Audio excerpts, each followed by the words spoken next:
The moment my father's voice spilled out of my phone, everything inside me went still, like someone had opened a window in the middle of Christmas dinner and let the cold swallow the room whole. The laughter around the table didn't touch me. The clinking forks, the bright centerpiece, the wreath above the mantel, none of it mattered. All I could hear was his voice, low and controlled, saying words that weren't meant for me. "Not tonight, Harper. Just make sure she doesn't see the paperwork until after we sign." 10 seconds. 10 seconds that split the holiday in half. I locked the screen and placed the phone beside my plate, pretending nothing had happened. My sister lifted her wine glass. My stepmother adjusted her pearl necklace, and my father smiled like the world was peaceful. But in that moment, I knew something was shifting under my feet. And I also knew that if I didn't move carefully, I'd lose him before I even understood what they were trying to take. The house smelled like pine and roasted turkey, the kind of warmth that should have felt familiar. But I sat there feeling like a stranger in my own family. Harper's laughter rose, first bright and rehearsed. Evelyn followed her voice, smooth as the cream she'd poured into her coffee. Everything between them looked easy, smooth, synchronized, practiced. I moved peas across my plate, pretending to listen, while my mind replayed the memo, each word sharper than the last. My father looked tired, but he tried to hide it. He always did when Harper was around, as if he needed to prove he wasn't slipping. He leaned back in his chair, rubbing the spot above his brow. "You all right, Marion?" he asked, his tone full of that gentle concern he saved for me. I nodded, lifting my water glass. My hand trembled just enough for me to notice, not enough for anyone else. Harper reached for the gravy boat, her gold bracelet catching the light.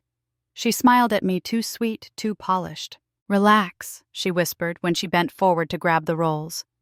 "It's Christmas." Her perfume drifted across the table, sharp citrus, deliberate. It didn't soothe me. It settled in my throat like a warning. After dinner, we moved into the living room. Evelyn insisted on coffee so she could talk about the lake property, the estate, the things responsible adults had to consider. She spoke with the air of someone curating a gallery, careful and persuasive. Harper nodded at the right moments, filling in the spaces with soft agreement.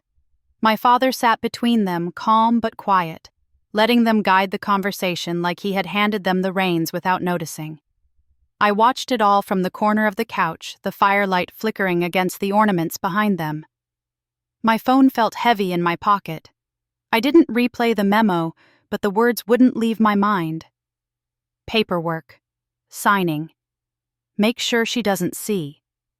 They thought they were talking privately. They thought I'd keep sitting quietly. When Dad asked if I'd brought dessert, I handed him the peppermint pie I'd made that morning. He said it looked too perfect to cut. Evelyn laughed at that, a bright little sound that never reached her eyes. My fingers itched to reach for my phone again to remind myself I hadn't imagined what I heard, but I kept my face steady and my voice warm, because confrontation builds chaos. But proof builds protection, and tonight was no time for chaos. When it was finally time for me to leave, Harper hugged me tighter than usual, whispering near my ear, "Don't make things difficult." I pulled back, smiled, and said I won't. She smiled like she'd won something, though she didn't know what she'd already lost. My father walked me to the door, his steps a little slower, his hand resting against the wall for balance. He waved from the porch as I walked into the cold December air. Snowflakes drifted across the driveway, soft and quiet. The laughter from the living room followed me to the car, muffled by the closed door. The drive home felt endless. The roads were empty, the streetlights flickering across the windshield in long amber ribbons. My hands stayed steady on the wheel even as my heart settled into something cold and focused. When I reached a stoplight, I replayed the memo through the car speakers. 10 seconds that confirmed what I already feared. They weren't helping him, they were planning around him. By the time I pulled into my apartment lot, I knew what I needed to do. No calls, no emotion, just documentation.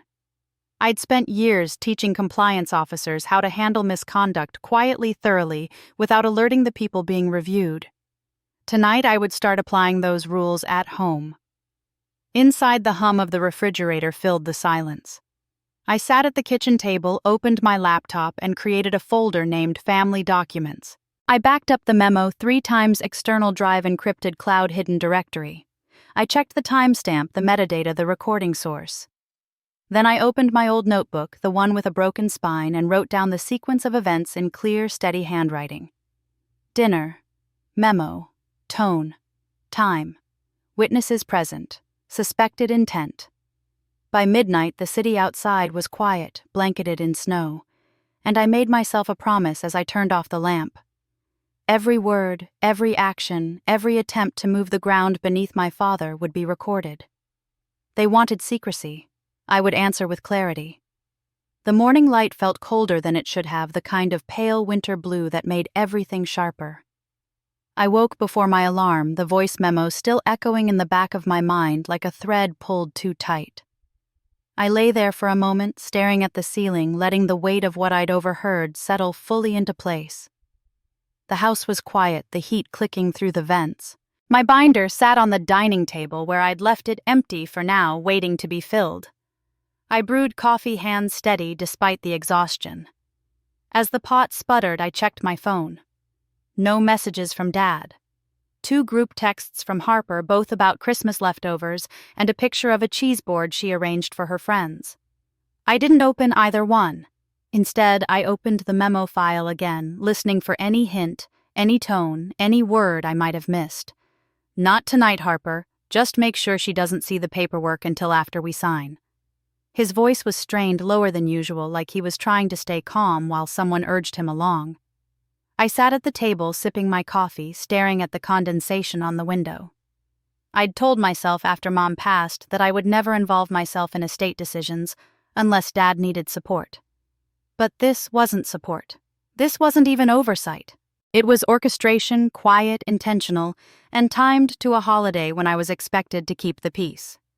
Before 8, I opened my laptop and drafted an email to my father's longtime attorney, Gordon Hale. I kept it neutral, professional, the way I always did when dealing with compliance matters. Good morning, Gordon. Hope you had a peaceful holiday. I'd like to review the most recent draft of my father's estate documents this week to ensure everything is current. No urgency, just routine. I deleted and rewrote the last sentence twice, making sure it didn't carry even a hint of the alarm I felt. I hit send, then added the text to my notebook under the date. Email to counsel routine review. Documentation only, no conclusions. Around 9, my phone buzzed. It was Dad's attorney replying promptly. Of course, Marion. Let's schedule time before any signing occurs. I'll hold an opening at 11 tomorrow if that works. Relief moved through me, slow and warm. At least I wasn't imagining the urgency. 5 minutes later, another message came through, this one from Harper. Reset week coffee later. A smiling heart emoji followed. I stared at the message, the urge to laugh bubbling up unexpectedly. Reset week, the phrase she always used when she'd pushed something too far and needed to mask it with sweetness. I typed back, busy morning, maybe later in the week. No heart, no punctuation. She sent another heart anyway. I set the phone aside and opened a fresh page in my notebook. Timeline, I titled it.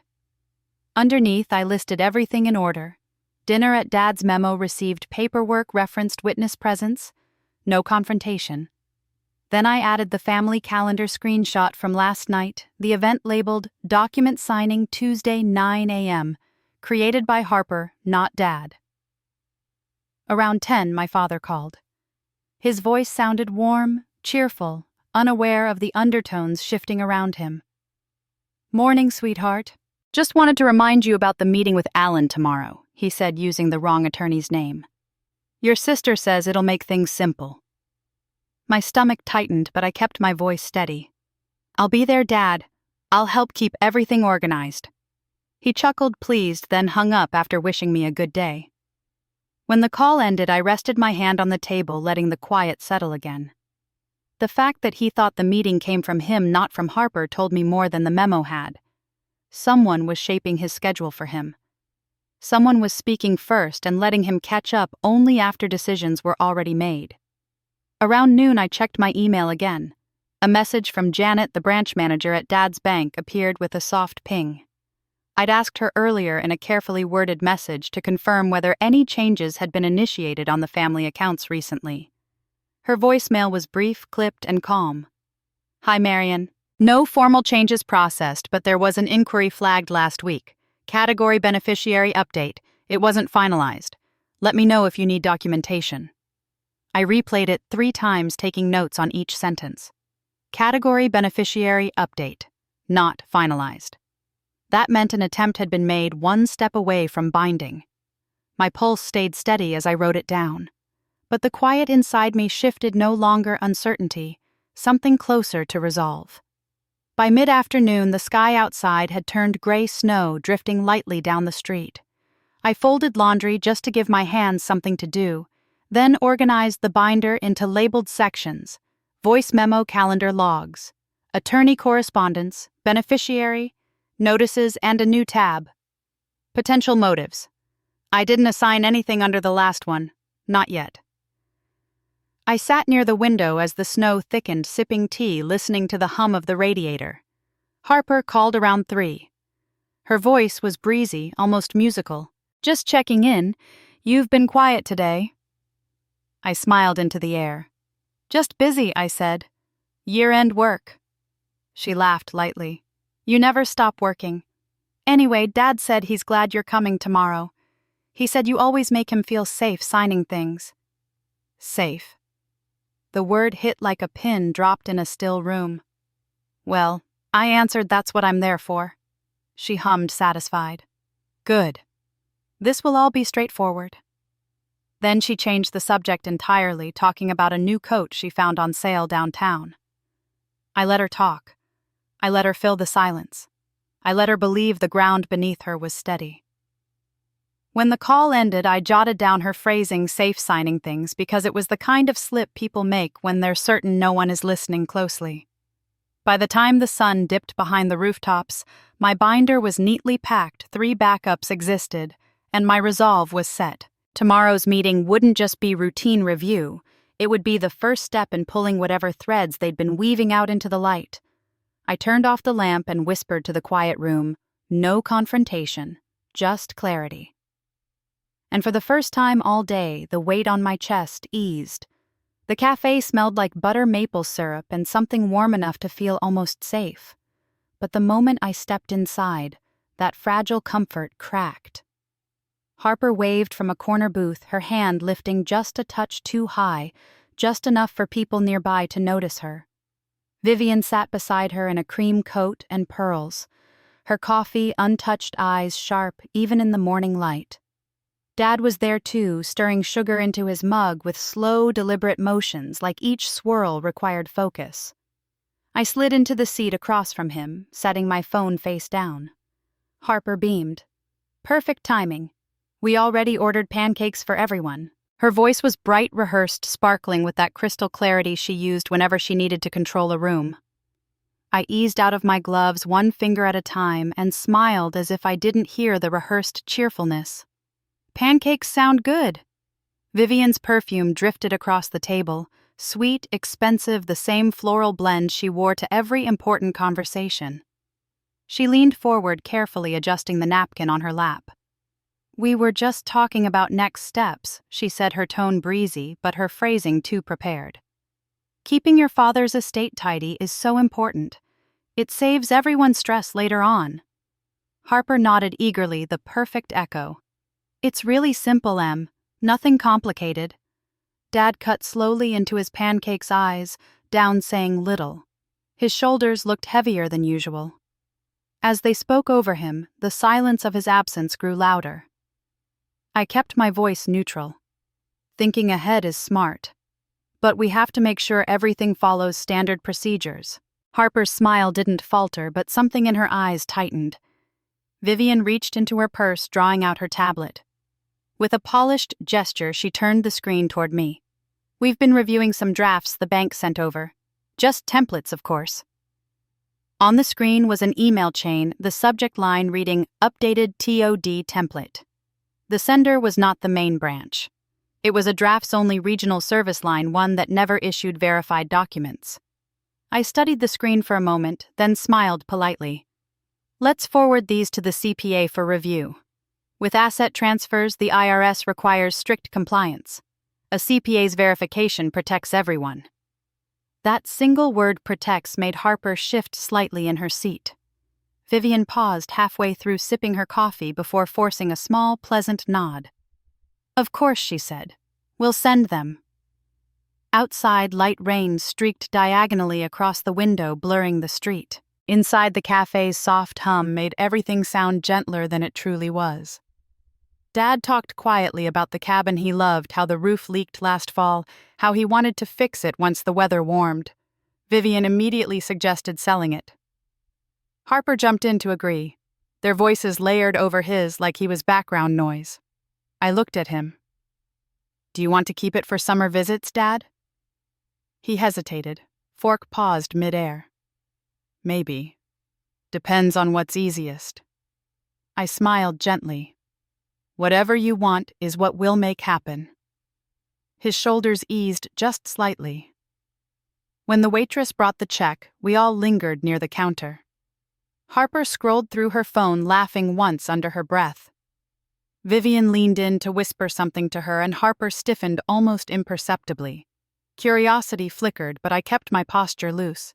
Outside, the wind cut sharp against our faces.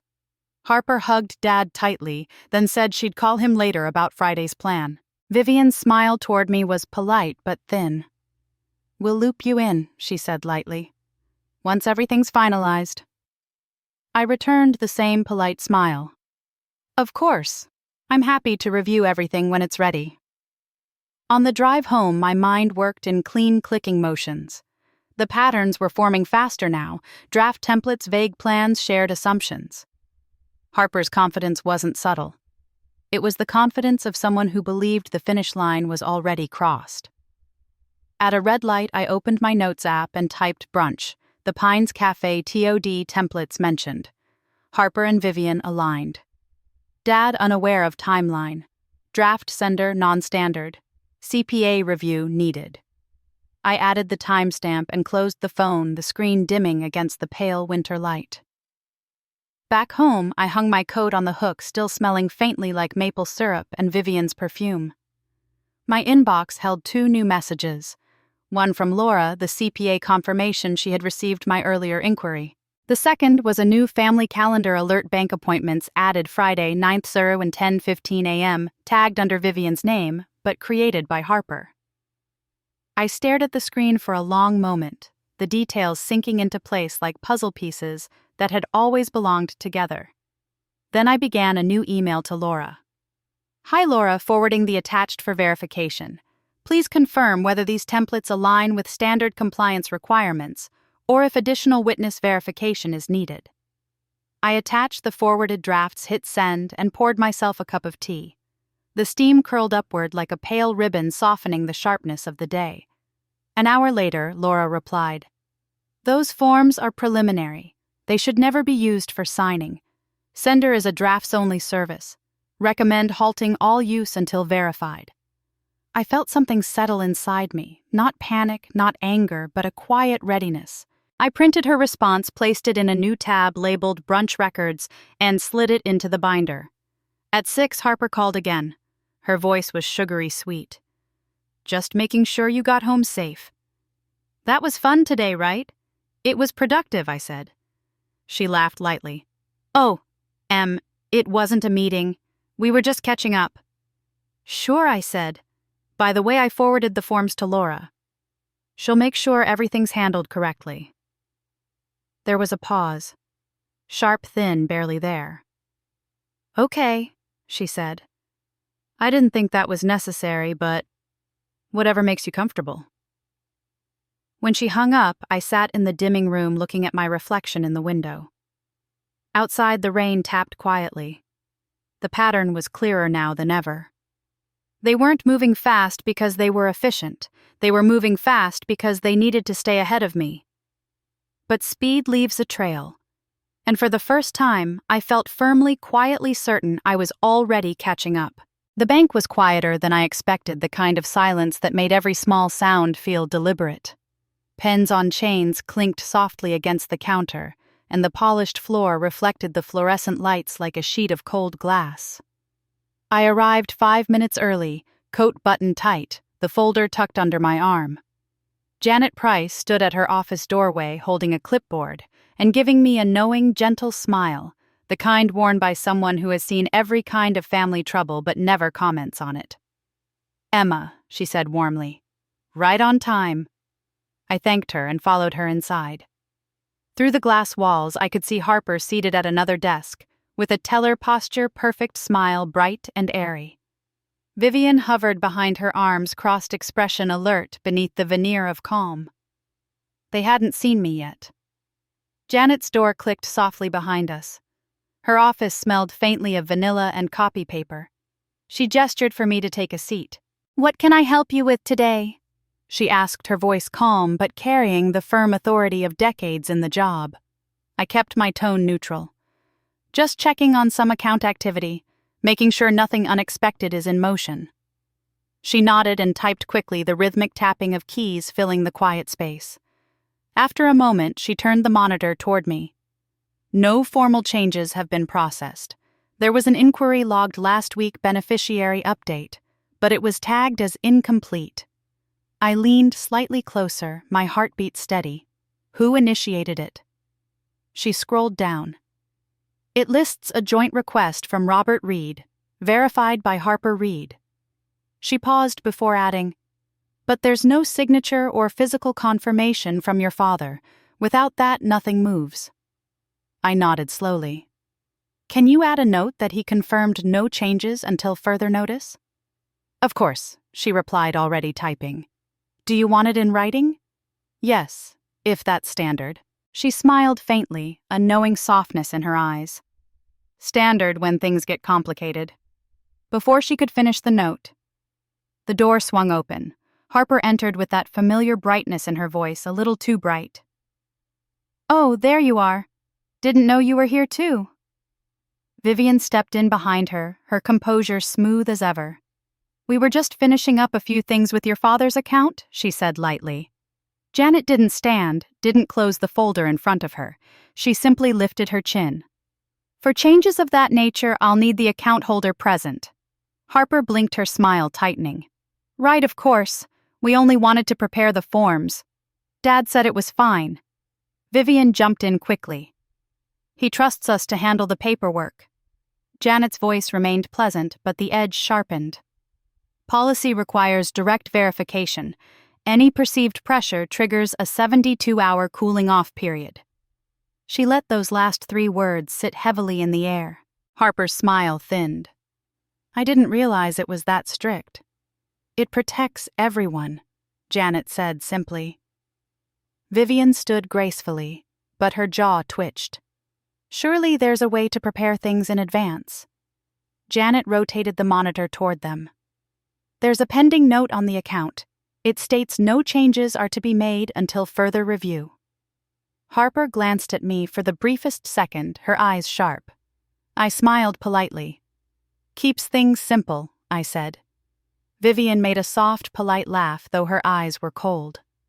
"Of course. We wouldn't want to complicate anything." Janet closed the folder and locked it in her desk drawer. "I'll make sure the record is fully updated." Harper turned to me, her tone just shy of sweet. "You really didn't have to come all the way here." I shrugged lightly. "Just routine. You know me double-checking." "Right," she said, forcing a smile. "Routine." We walked toward the exit together. The air near the door felt colder, sharper. Harper paused just before stepping outside. "You're making this harder than it needs to be, Em." I met her eyes evenly. "Harder for who?" She didn't answer. Vivian laid a hand on her arm. "Let's go, sweetheart." They left without looking back. I watched them walk across the parking lot, coats fluttering in the wind. The moment they were out of sight, I turned and went back to Janet's office. She was still typing, her brow gently furrowed. I added the note she said, and I documented that the client appeared pressured by third parties. That phrase goes directly to compliance review. I exhaled tension easing from my shoulders. "Thank you." She gave me a sympathetic smile. Paper trails tell the truth better than words ever do. Outside, the wind whipped around me, carrying dry branches tapping against metal signs. I got into my car, letting the heater thaw the cold from my fingers. I opened my notebook and wrote the moment down word for word. Friday, 9:00 a.m. Bank meeting. Third-party pressure noted. Cooling off policy activated, deed and beneficiary update attempts blocked. Witness Janet Price. As I finished writing, my phone buzzed in my hand. It was a text from an unknown number. No name, no preview, just a single line. "Check the safe deposit logs." Before I could reply, the message vanished, deleted from the sender's side. I stared at the empty screen, heart steady but cold. Another thread. Another shadow. And for the first time, I realized this wasn't just about paperwork anymore. Someone else out there knew exactly what was happening, and they wanted me to see it. The message replayed in my mind as I sat at the small table in the corner of the coffee shop, the tip of my pen resting against the edge of my notebook. Check the safe deposit logs. The steam from my cup curled slowly upward, softening the edges of the morning. Outside, snowmelt dripped rhythmically from the awning in crooked lines, each drop punctuating the quiet tension inside my chest. I opened the bank's online portal, signing in with the same careful sequence of steps I used at work. My fingers didn't shake. The motions felt automatic.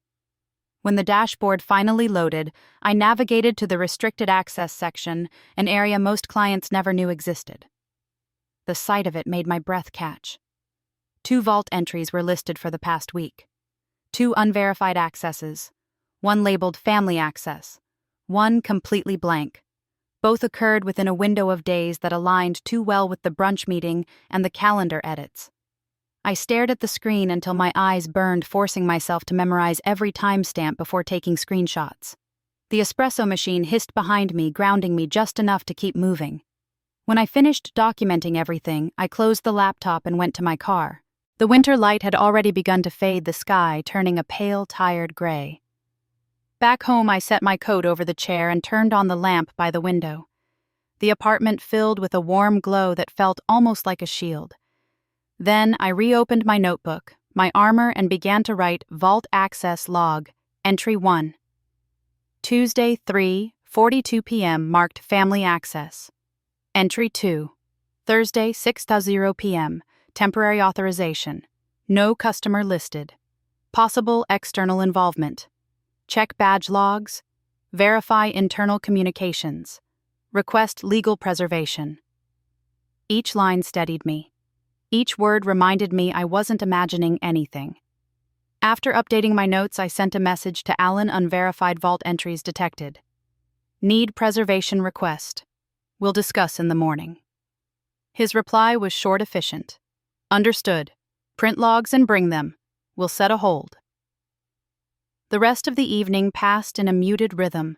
I cleaned the kitchen counter. I folded the blanket over the couch.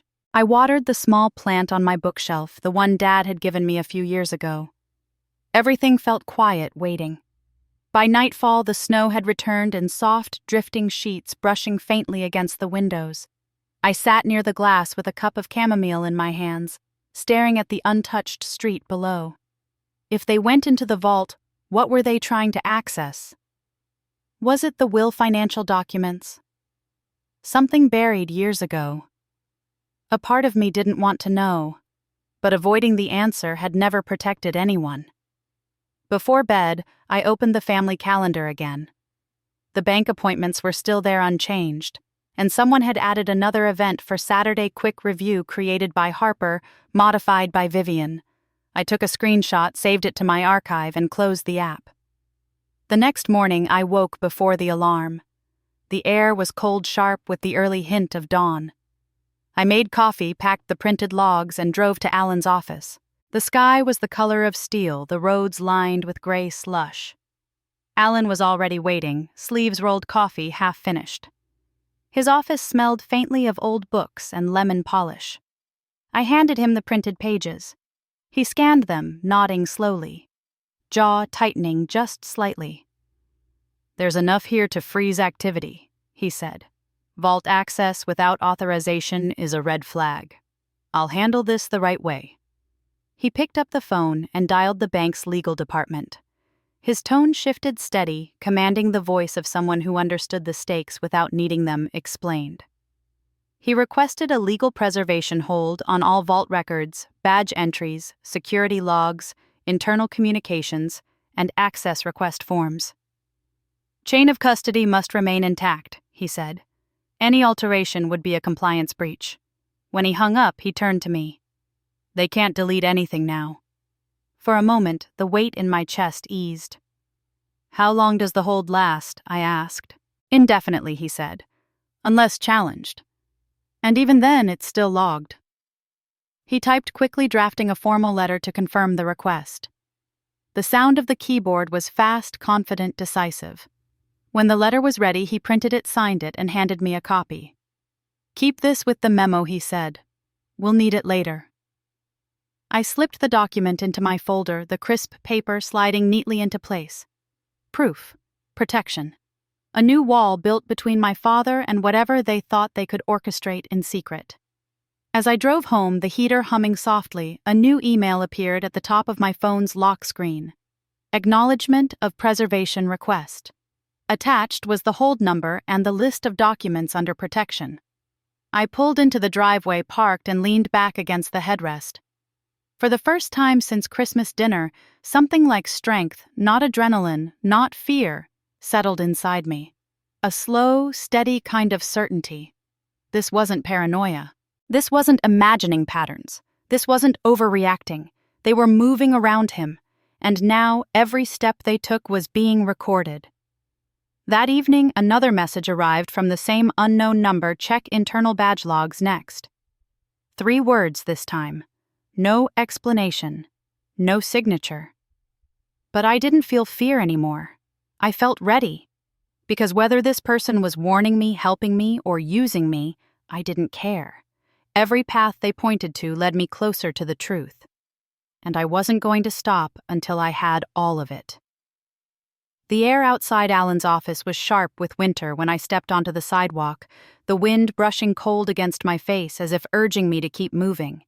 The preservation hold was in place, the vault logs secured, but the unknown message lingered in the back of my mind like a shadow I couldn't shake. "Check internal badge logs next." Each word tightened the thread of suspicion that had been pulling since Christmas night. I drove straight to the lake house, the roads slick with thin layers of ice. The house sat quiet at the top of the hill, smoke curling softly from the chimney. Dad answered the door in his sweater and slippers, rubbing his eyes as though he hadn't slept well. The warmth from inside swept over me. "Didn't expect you again so soon," he said, surprised but smiling. "I brought dinner," I said, lifting the bag. "Thought we could talk." He led me to the kitchen, and as he set the table, I watched him. His hands slower than usual, movements more deliberate. When we sat, he poked at the food, then looked up at me with the earnest innocence that had always broken me. "Everyone keeps talking about paperwork," he murmured. "I feel like I'm drowning in it." I kept my voice soft. "Do you want me to slow everything down for you?" The relief in his eyes was immediate, quiet, but unmistakable. "Yes," he said. "Please." We ate in silence after that, the only sound the soft ticking of the wall clock. When he finished, he leaned back in his chair with a sigh that carried years of exhaustion. "Vivian means well," he said, "and Harper's just trying to help." I didn't challenge him. I didn't tell him what I knew. I simply nodded and squeezed his hand. "I'll make sure it stays fair," I said. He nodded, his eyes softening. "You always were the steady one."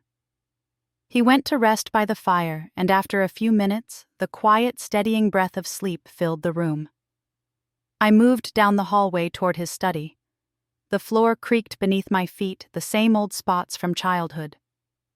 His study smelled the same as it always had, cedar dust, old paper. I closed the door gently behind me and turned on the small desk lamp. Light pooled across the surface of the desk, revealing the neat stacks of envelopes he always kept. The unknown message echoed in my memory. Badge logs.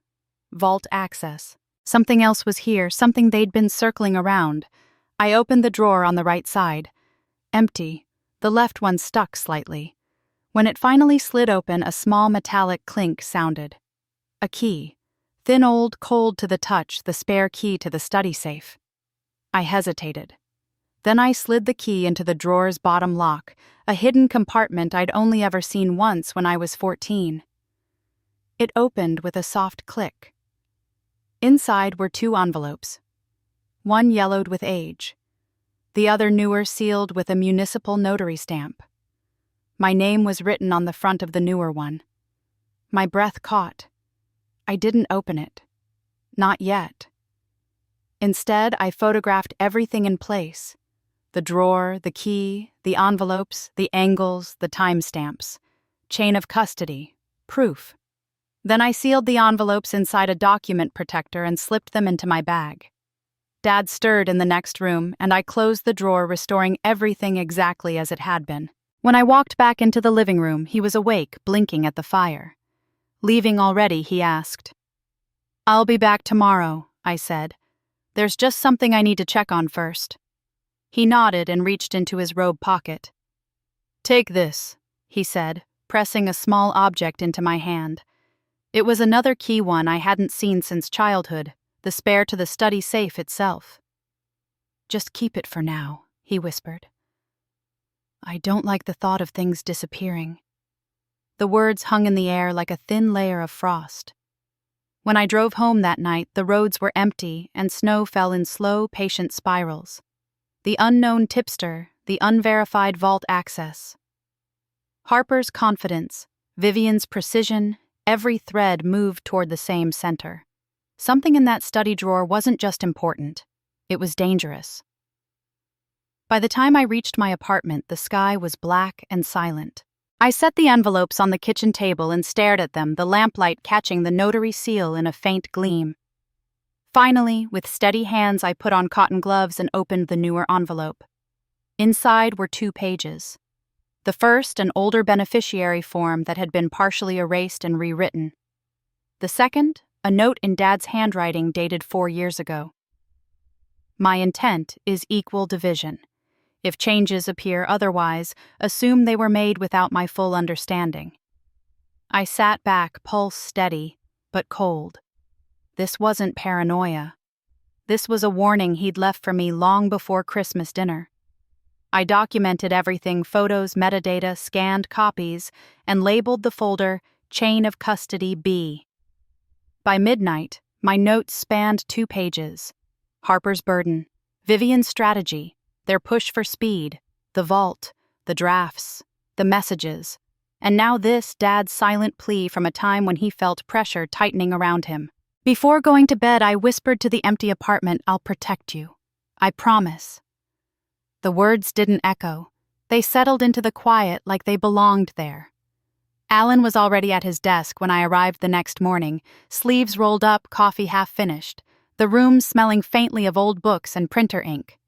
I placed the sealed envelope, the one containing Dad's letters, and the notary-stamped document on the table between us.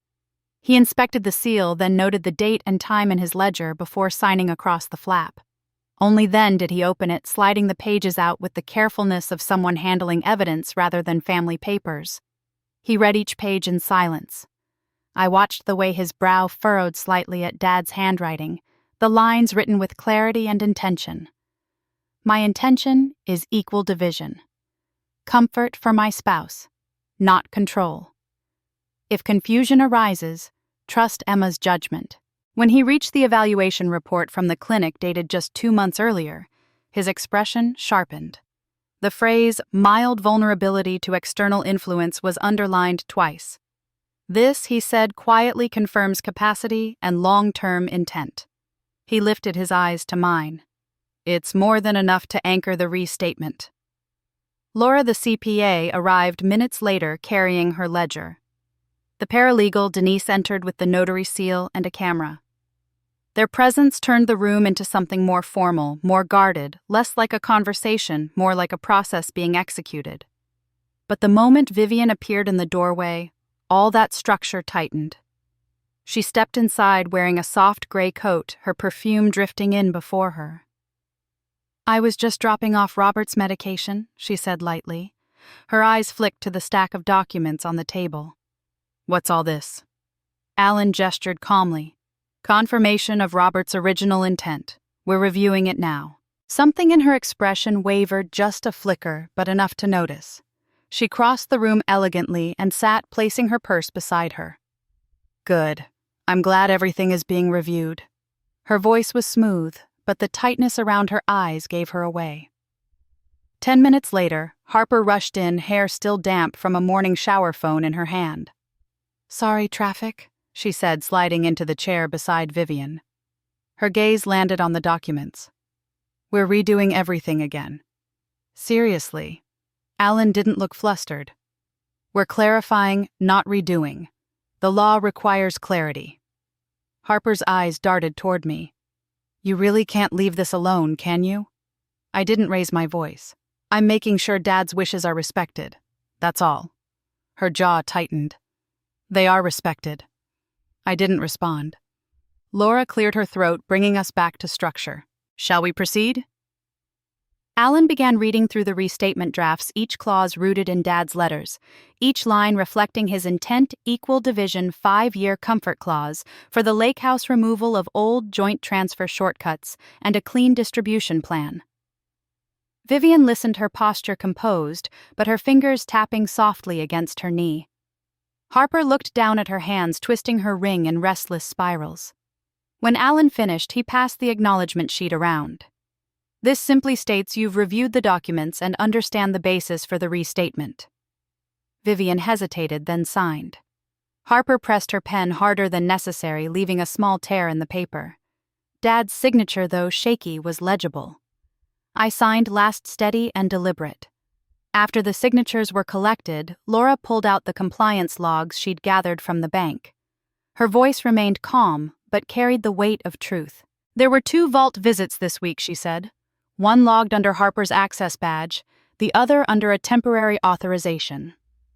Vivian's face stayed neutral, but I caught the slightest tightening around her mouth. Harper blinked once too fast. "That must have been when I went with Dad," she said. Laura shook her head. The timestamps show 2 separate entries, one during business hours, one after. Silence filled the room. Alan leaned back slightly. "We don't need explanations today. We just need transparency moving forward." Vivian's voice softened. "There must be an innocent reason for it." No one answered. When the review ended, Alan stacked the signed pages, neatly returning the originals to the notary for safekeeping. The room felt lighter, but the tension beneath the surface hadn't dissolved.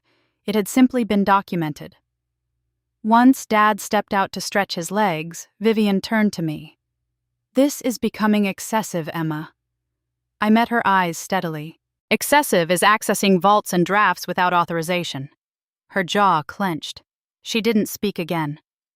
Harper gathered her things quickly, muttering something about an appointment. Her eyes passed over me once more, confusion mixed with something sharper. She wasn't used to losing control. When they left, the room felt still in a new, quieter way. I watched the snow fall outside the window, flakes drifting lazily toward the ground. Alan slid the certified documents toward me. "Tomorrow we do the formal execution," he said. "Clean. Witnessed. Final." "Understood," I replied. He studied me for a moment. "You've handled this better than most. Calm is rare in cases like this." I exhaled slowly. "Proof lasts longer than anger." He nodded as though he'd been waiting for me to understand that. That evening, I visited Dad again. He sat by the window wrapped in a blanket, watching the lake turn silver in the fading light. "Did you get it sorted?" he asked softly. "Almost," I said. "Just one more step." He took my hand, his grip warm and familiar. "I trust you, Marion. You've always had your mother's patience." I sat beside him long after the sun dipped behind the trees, listening to the old house breathe. For the first time in weeks, the silence around me didn't feel dangerous. It felt like a beginning. The morning of the signing dawned gray and cold, the kind of winter light that felt thin, almost metallic. I made coffee in silence, the mug warm against my palms as I reread the checklist I'd prepared the night before. Originals sealed, copies organized, timeline printed, Dad's letters authenticated, CPA present, neutral notary confirmed. There was nothing left to chance. Not anymore. By the time I arrived at Alan's office, the parking lot was dusted with fresh snow. Inside the conference room was already arranged long table pens aligned in a neat row, witnesses seated at the far end. The notary, a calm woman with silver hair and a gaze that missed nothing, organized her stamp and seal. Laura sat near the corner, flipping through her ledger with quiet precision. Dad was already there, leaning slightly on his cane, reading glasses perched halfway down his nose. He looked tired but clear. Vivian sat to his right, wrapped in a navy coat, her hands folded neatly in her lap. Harper sat beside her, posture straight, face tense, phone turned face down for the first time in weeks. I took a seat across from Dad and opened my notebook. I wrote the date at the top of the page, then placed my pen beside it. Alan entered with the authority of someone who had spent weeks preparing for this single moment. "Let's begin," he said, his voice steady. The notary confirmed Dad's awareness and intent. "Mr. Reed, do you understand that today you are signing the formal restatement of your estate plan?" Dad nodded. "Yes. And I want it done right." Alan read aloud the title of the document, Restatement of the Robert Reed Family Trust. The words settled over the room like soft weight. He walked through each clause slowly: distribution, health proxy, comfort provision, property terms, and equal division. Every line mirrored the letters we had found in the study, the ones Dad wrote years before fear or pressure had clouded his decisions. Vivian listened with a faint smile, but her foot tapped beneath the table. Harper sat rigidly still, fingers curled around her planner. When Alan finished the main clauses, he lifted another folder. "There is one more item to address," he said. "A form submitted last week." He opened it, revealing a half-completed beneficiary designation, the same pre-filled document I'd seen at the bank, the one Vivian had tried to hide, the one Harper insisted was just preparation. The notary lifted her gaze. Vivian's breath hitched softly. Alan's voice didn't rise. "This form lacks authorization and was submitted without proper procedure. It will be entered into today's minutes as prior interference." Vivian straightened, her jaw tightening. "I was trying to help," she murmured. Harper turned to her sharply. "You didn't tell me you submitted it." For a moment, everything in the room stilled. Dad looked between them with confusion and hurt. "You said everything was just drafts," he said quietly. Vivian swallowed. It was an oversight. Alan closed the folder. "It is irrelevant now. Today's documents supersede any earlier attempts." He placed the final draft in front of Dad. "When you're ready." Dad lifted the pen with a shaky hand. My heart tightened, but I didn't move to steady him. The notary did guiding his wrist with calm professionalism. He signed each page, initials, neat signature, uneven but valid. The notary stamped the packet with a firm, decisive motion. The sound of the seal pressing into the page felt final, like a door closing. One witness signed, then the second, then me. Harper waited until the pen scraped its last curve. "Are we done?" she asked, her voice brittle. Alan nodded. "The originals will be filed immediately with the probate clerk and trust administrator. Digital copies will follow within 24 hours. No changes can be made without full witness verification." Vivian exhaled. It sounded like defeat and relief tangled together. "Good," she whispered. Then it settled. Dad leaned back in his chair, exhausted. "Feels like a weight off," he said softly. "It is," I said. "You're protected." He squeezed my hand, gratitude warm and heavy in his eyes. When we walked him out to the car, the wind bit cold against our faces. Vivian wrapped her coat tighter. Harper hugged Dad stiffly, then lingered behind, sending one last message on her phone. She didn't look at me. Inside my car, I watched them pull away their taillights, disappearing into the snow. The room we had just left still echoed in my mind the signatures, the tension, the seal, the quiet victory. Back in my apartment, I laid the scanned copies on the table, each page glowing faintly under the lamp. I renamed the archive folder Clean Signing, January 14th. Then I backed it up twice, just as I had everything else. Later that evening, Dad called. "Thank you," he said simply. "I don't know what would have happened without you." I closed my eyes, letting the warmth of his voice settle into me. "Rest, Dad. Everything's handled." After we hung up, I sat by the window watching snow drift under the streetlights in slow, delicate motions. The house across the street had a single lamp on, casting a faint golden glow against the cold night. For the first time in weeks, peace didn't feel like a future possibility. It felt present, real quiet. I picked up my journal and wrote, "Clean signing completed. Chain of custody secured. Vivian subdued. Harper silent. Dad safe." Then I added a final line, "Tomorrow we begin healing. Even if the healing starts with silence." The day after the signing felt strangely quiet, as if the world itself had paused to let everything settle. Sunlight spilled through my blinds in pale gold stripes, warming the hardwood floor. I made breakfast, slowly listening to the soft hum of the heater while the kettle simmered on the stove.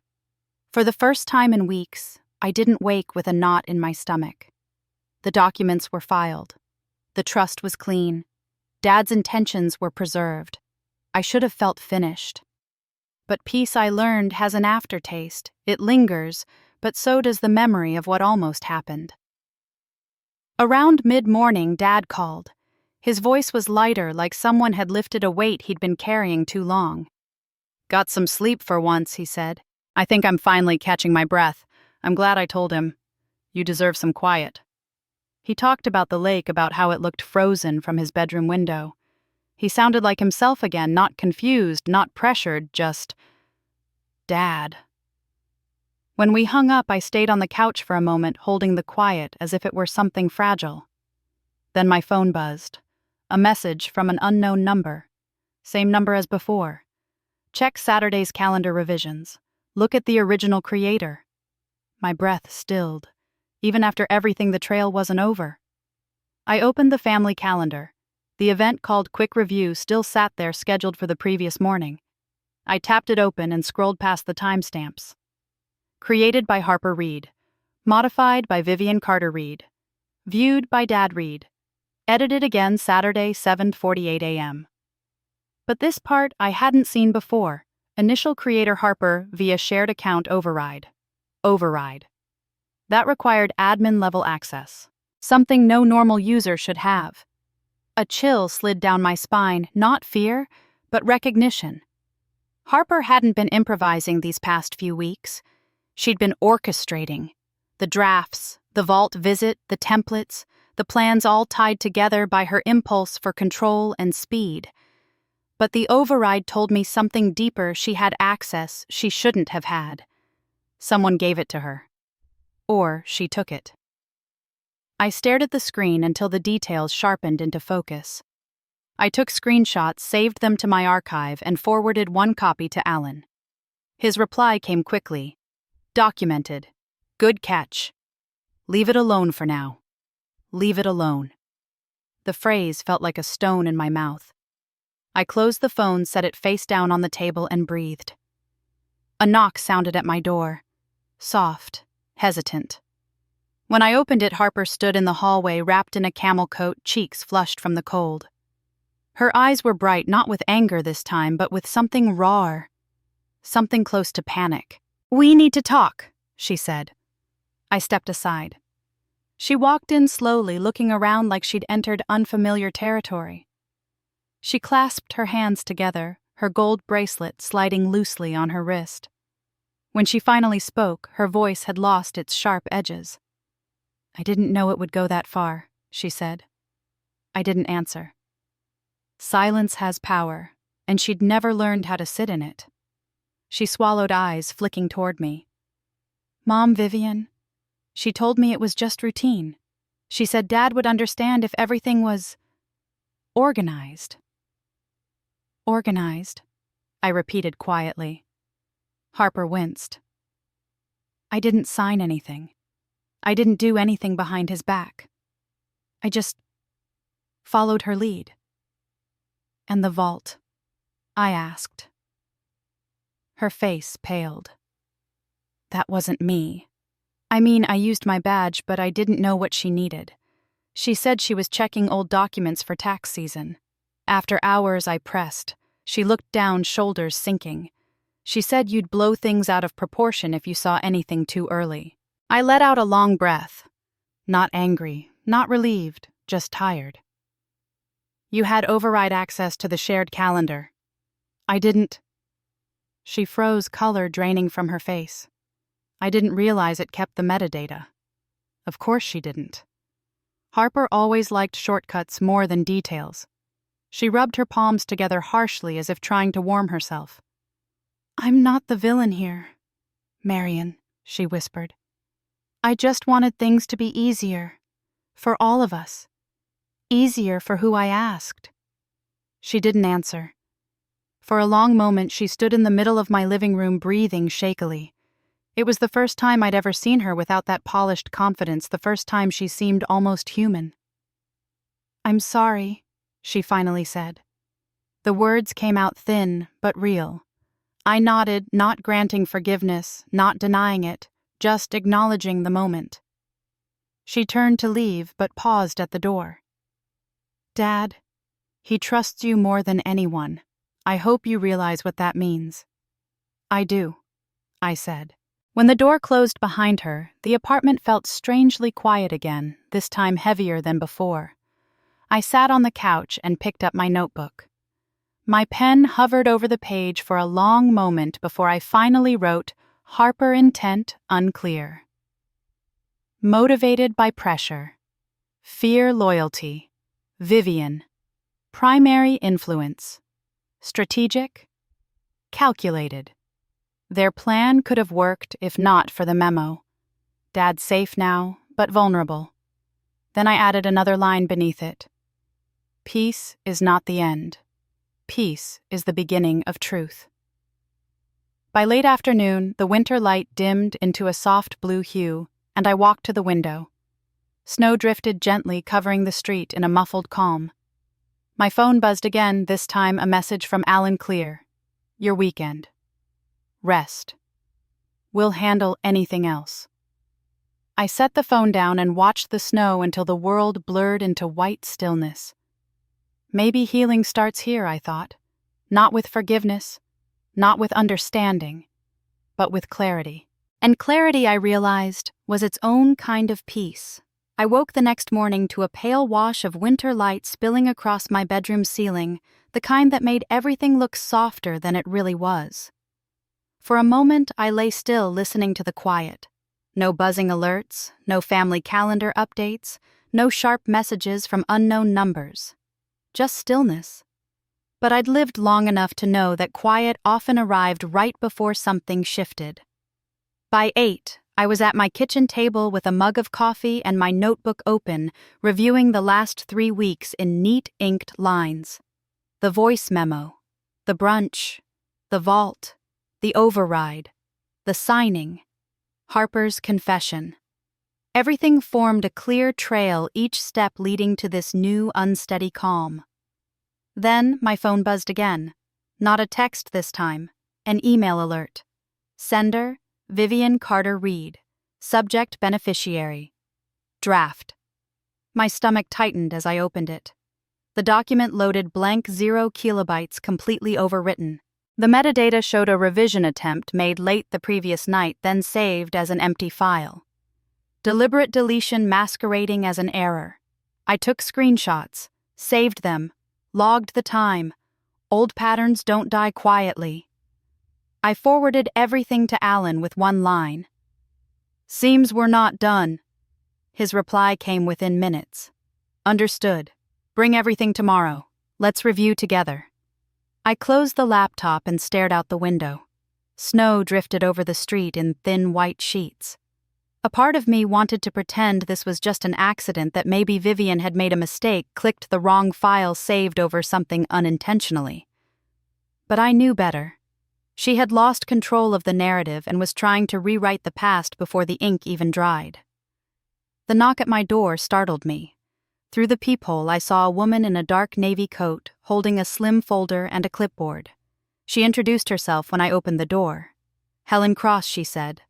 I froze. The notary from the vault footage.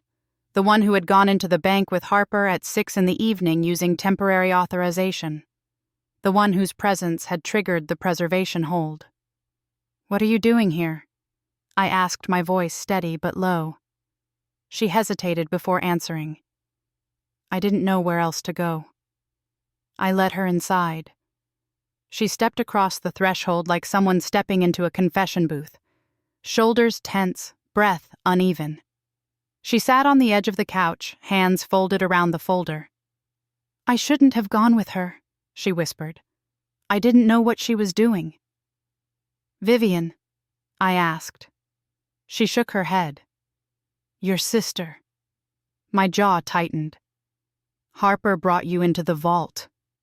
"Yes," she said, eyes filling with remorse. "She told me she needed help accessing old family documents for tax purposes.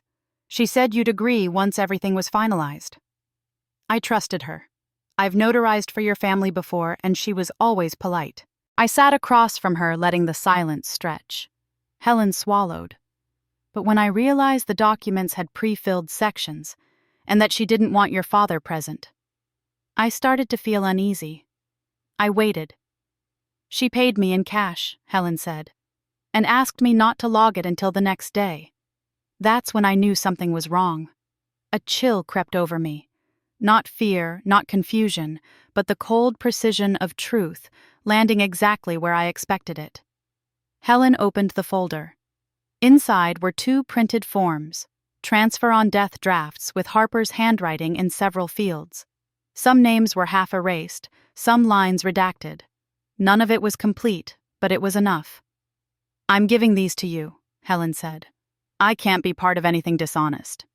And if your lawyer needs my statement, I'll provide it." For a moment, I just stared at the folder, at the evidence she had carried to my door at 9 on a snow-covered morning. Proof wrapped in guilt. I took a slow breath. "Thank you," I said. She nodded once, then stood. "I'm sorry," she whispered, and left as quietly as she'd arrived. When the door closed, I sank into the couch, the weight of the folder settling across my lap. I opened it again, photographing every page, every mark, every timestamp. I organized it into a new folder titled Vault Evidence, Cross Statement.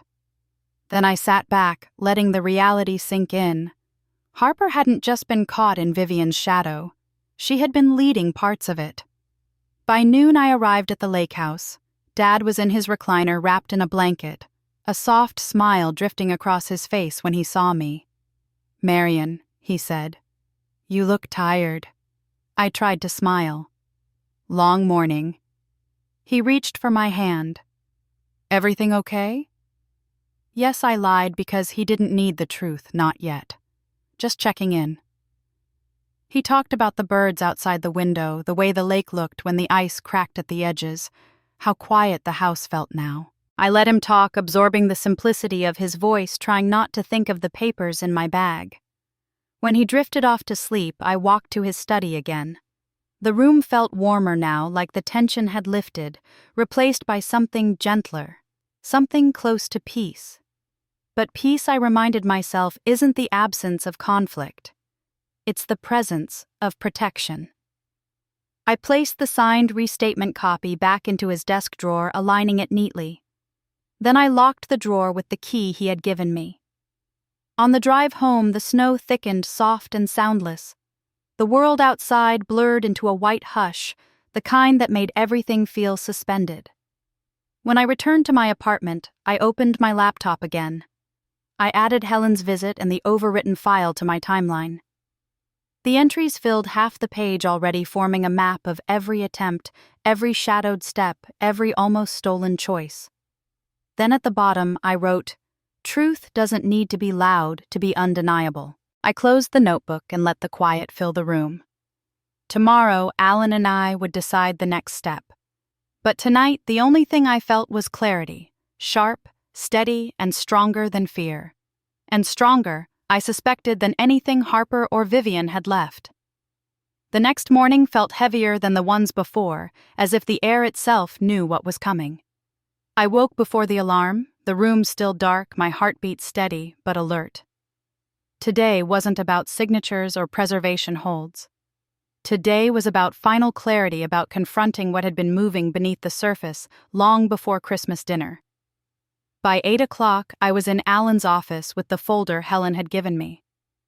The hallways smelled faintly of lemon polish and old files. When I stepped inside, Alan looked up from his desk glasses pushed down his nose. "You brought it," he asked. I handed him the folder. Everything she gave me. And a timeline. He opened the folder carefully. The crumpled draft, the partially erased names, the redacted sections, each page a breadcrumb of an intention someone had hoped would stay hidden. He read in silence, jaw tightening with every line. After a moment, he exhaled. "This confirms external involvement and deliberate concealment." I nodded. "And the overwritten file from last night." He added the pages to the evidence binder, each sheet sliding in with a soft hiss. "We'll handle it through proper channels. No escalation outside protocol. No escalation." A phrase that had carried me through weeks of suspicion. But now it felt different. It felt like an anchor. Laura arrived a few minutes later carrying a slim laptop and the thick binder of trust summaries. She glanced at the folder on the desk and raised an eyebrow. "Something new," I explained Helen's visit. "Harper's confession, the overwritten file." Laura listened without interruption, her expression tightening with a kind of controlled frustration only a CPA with decades of experience could carry. "I see this all the time," she said quietly. "Pressure disguised as efficiency, manipulation disguised as help." Alan nodded. "And today we close every door they could use." He printed 2 letters, one for the bank's compliance division, one to the Safe Deposit Oversight Department requesting full badge log disclosure under the preservation hold. Each letter carried the weight of legal force, not emotion. When he signed them, he handed me a copy. "We'll submit these today. Then we meet with your father tonight to go over the final review." I hesitated. "Do we have to tell him any details?" Alan shook his head. "Only what protects him. Nothing that burdens him." That was what I needed to hear. By mid-afternoon, the bank had responded with the badge logs. I sat in the conference room, large windows overlooking the frozen street, scrolling line by line through the entries. There it was. Harper Reed, Tuesday, 3:42 p.m., authorized family access. Temporary authorization, Thursday, 6:00 p.m., granted by Vivian Carter Reed, accompanied by Helen Cross. 3 names, 3 timestamps, a full picture. I printed the logs and added them to the binder, labeling the tab Vault Logs. Final. As I was sliding the binder shut, my phone buzzed. A text from Harper. "Can we meet alone?" The screen pulsed with the words. For a long moment, I didn't move. Then I typed back. Where she responded instantly. "Dad's house. 7. The lake house. Neutral ground. Familiar ground. Dangerous ground." At 6:30, I pulled into the driveway of the lake house. The sky was a deep blue, fading to black, the first stars flickering faintly above the frozen water. The porch light glowed warm against the snow. Inside the house was quiet except for the soft whir of the heater. The fire crackled in the living room. Dad was in his favorite chair, blanket over his knees, watching the flames. "Thought I'd see you," he said, smiling. "I'm meeting Harper," I said. "Just for a bit." He nodded and squeezed my hand. "Don't stay out too late." His trust sat heavy in my chest. When I stepped out to the back deck, Harper was there, wrapped in her coat hair pulled back, breath forming small clouds in the cold air. She didn't turn when I stepped outside. "You got the badge logs," she said quietly.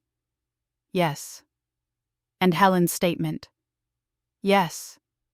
She closed her eyes. I knew it was over when I saw the notary seal yesterday. I knew you'd find everything. I didn't speak. She kept going.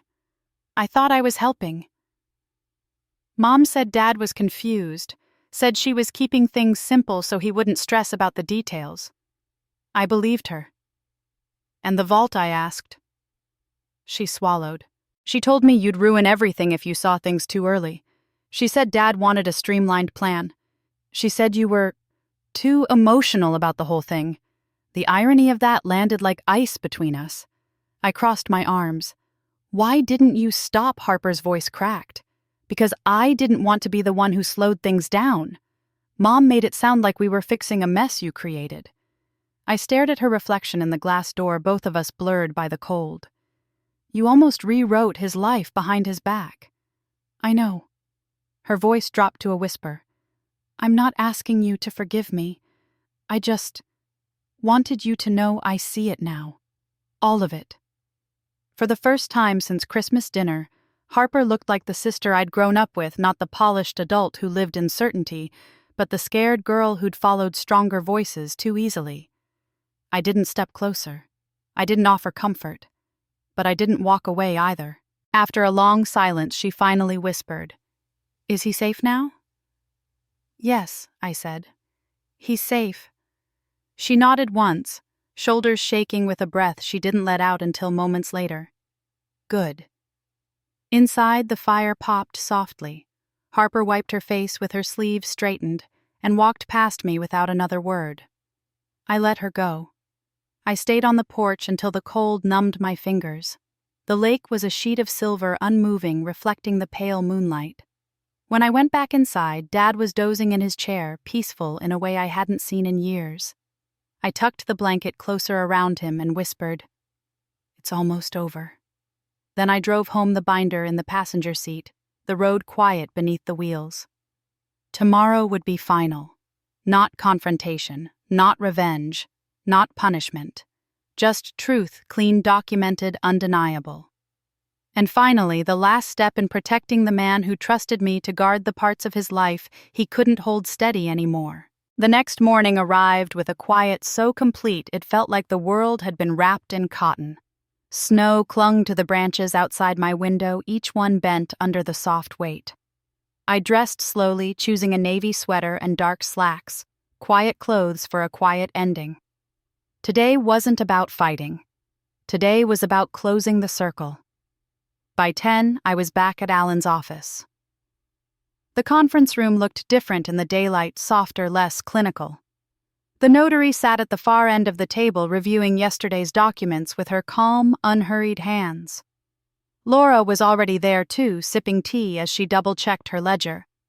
Dad sat near the window, gazing out at the snow with a faint smile. He looked rested. He looked like himself. Vivian sat beside him, posture rigid, fingers interlocked tightly in her lap. Harper hovered a few steps behind, uncertain, as if she didn't know where she belonged in the room anymore. Alan set the binder on the table, opened it to the final section, and spoke with the gentle authority of someone ushering a long process to its close. Today, he said, we finalized the internal protocol for all future changes. No major revisions can occur without full witness verification, CPA oversight, and confirmation of capacity. Dad nodded. Good. That's good. Vivian's lips tightened, but she didn't argue. Alan continued. This ensures no one, not even unintentionally, can move documents around without proper checks. The word unintentionally hung in the air like a quiet accusation wrapped in kindness. Harper stared at the floor. When the final protocol sheet reached me, I signed without hesitation. Dad signed after me, his hand steady with the notary's guidance, each letter of his name clear and precise. Vivian hesitated for a fraction of a second before signing. Harper signed last, her pen trembling slightly, leaving a faint, uneven curve in her initials. When the notary placed her seal on the final page, something inside me loosened a tightness I hadn't even realized I'd been carrying through every memo, every email, every late-night backup. It was over. The system was sealed. The safeguards were active. The truth was recorded in ink. Dad rose slowly, leaning on his cane. "Thank you all," he said, voice warm but tired. But mostly he added, turning to me, "Thank you, Marion." The sincerity in his eyes was so clear it almost hurt. "We just followed your wishes," I said. "That's all." He squeezed my hand gently. "I never doubted you." Vivian stood next. For the first time since everything began, she looked unsure, like someone who had rehearsed every outcome except this one.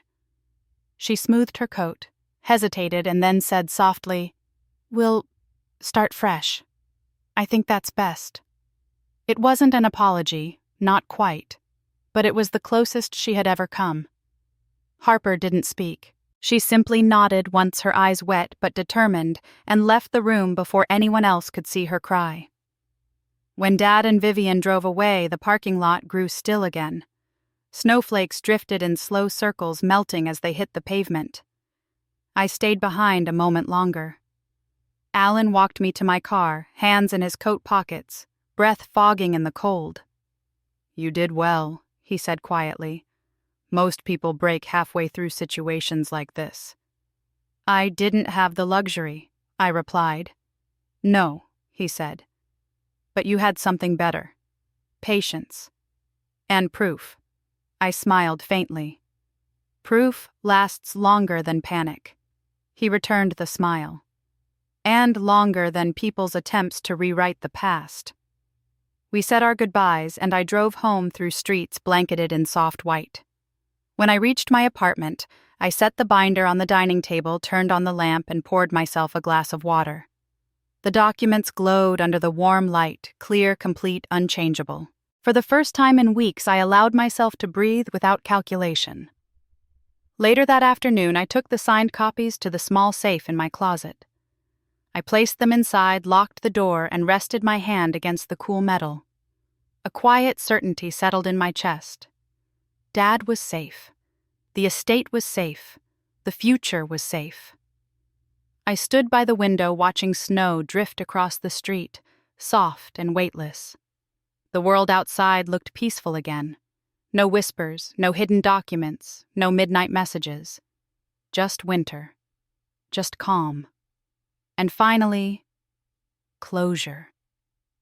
If you've ever had to fight quietly for someone you love, if you've had to gather proof in silence while pretending everything was fine, you understand this feeling the moment the truth finally stands on its own. If you've been through something like this, tell me how you found your clarity.